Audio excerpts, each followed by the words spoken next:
Hi, my name's Dr. Catherine Hughes from Crime Psych. In last week's video, I talked about the psychology of place in a general way and what the subject is all about. I talked about how there are many subjects that examine our surroundings and the ways in which we use them. It's important to know which aspects of space any study is concerned with.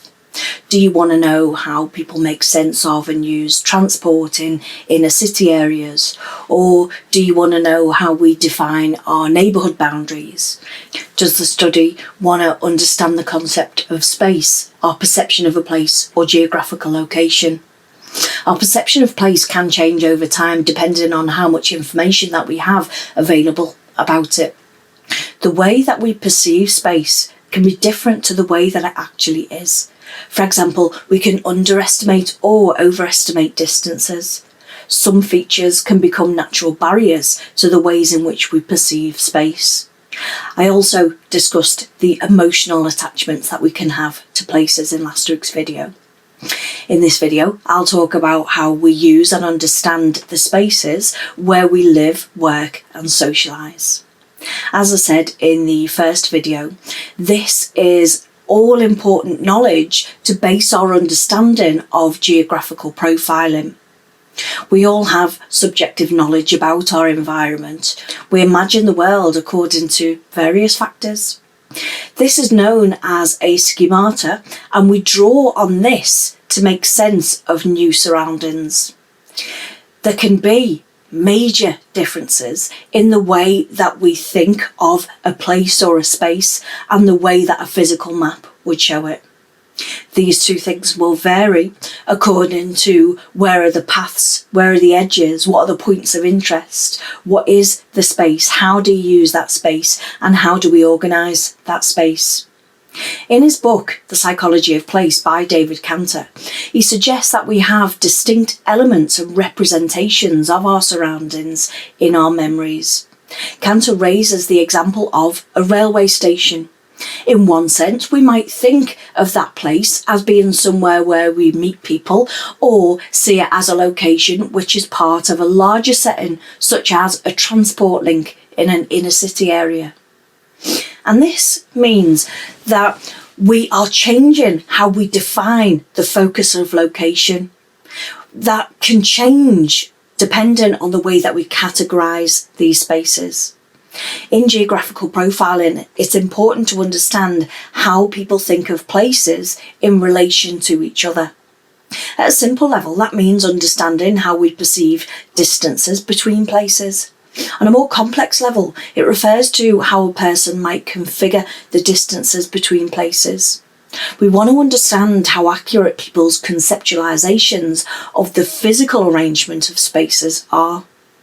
The example of these differences in distance perception that Cantor gives is that Douglas on the Isle of Man and Leeds in the north of England are about the same distance each from Liverpool.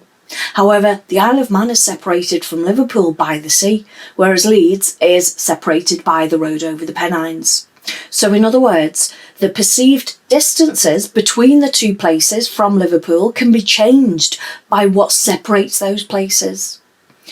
When we think about space and distances of new places, we draw upon and use spatial information relating to places of which we do have experience, and that means drawing on our mental maps and our schematas that we have. Of course, these estimates can be subject to change when we have more information about the places. In the Psychology of Place book, Cantor conducts an experiment with a man called Nick. When Nick first arrived in London, he's asked to draw a map of London before he's seen any of it. He repeated this after one day, after a week, and then after 3 weeks. Nick's sequence of sketches illustrates how inaccurate our thought and perception of places and distances can be when it's first produced. But experience is then drawn on to generate sketches, in this case relating to his base at Regent's Park, until eventually this too is absorbed into the total map that he was able to produce. A brilliant example of using our understanding of the ways in which we conceptualise space is the map of the London Underground. When you look at the map of the underground system, it's very easy to understand and it's easy to navigate your way around London based on it. And that's because the map isn't based on any geographical features of the city, but it's based on simple straight lines which ignore the actual distance between stops and highlight the series of stops in straight lines. The mapping system distorts aspects of the geographical reality in order to assist place and route finding. In 1964, Arnhem wrote that the clarity of the London Underground map is achieved by renouncing all geographic detail except for the pertinent topological properties, that is, the sequence of stops and interconnections. All roads are reduced to straight lines. All angles are the two simplest at 90 degrees and 45 degrees. The map leaves out and distorts a great deal of information, and just because of this, it's the best possible picture of what it wants to show. Understanding how we organise and conceptualise spaces has been very complex because we first need to identify the paths, boundaries and salient features of a place that are common to everyone, not just one individual. We all have a mental picture of spaces, and that is somewhat to scale, but is subject to change depending on how well we know the areas. We know that paths, boundaries and buildings help us in creating these mental pictures. In areas that we travel regularly, we're more likely to underestimate distances. In areas that we don't know very well, we tend to overestimate distances. We know that mental maps might not be to scale, and we need to be careful to understand whether the mental map is based on transport systems, road travel or footpaths. Similarly, when a person is estimating distances, it's really important to understand whether they're estimating the distance in yards, metres, feet, inches or even time. When we describe areas that we live or work in, there tends to be a number of natural barriers. As I mentioned earlier, bodies of water tend to be a natural boundary, as do main roads and bridges. Therefore, it's important to know how we think about space, neighbourhoods and cities before we can begin to have a general understanding of how people move around those areas. All of this knowledge can help us to understand how we think of and move around in areas or between locations.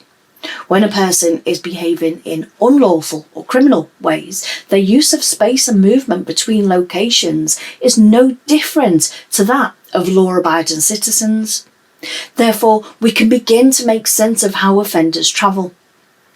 And this assumption is based on the routine activity theory, and that's based on the work of Cohen and Felsen in 1969.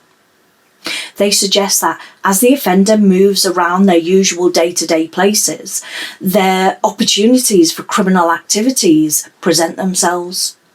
That might be that they're travelling to a place of work, a recreational space, school or home. A criminal will offend within and between these locations rather than the criminal travelling to areas that they don't normally go to carry out their crimes. And it's these ideas that have led to the development of geographical profiling. Geographical profiling is of most use in a series of crimes. It has been applied to a wide range of crime types, and software has been developed based on movement algorithms.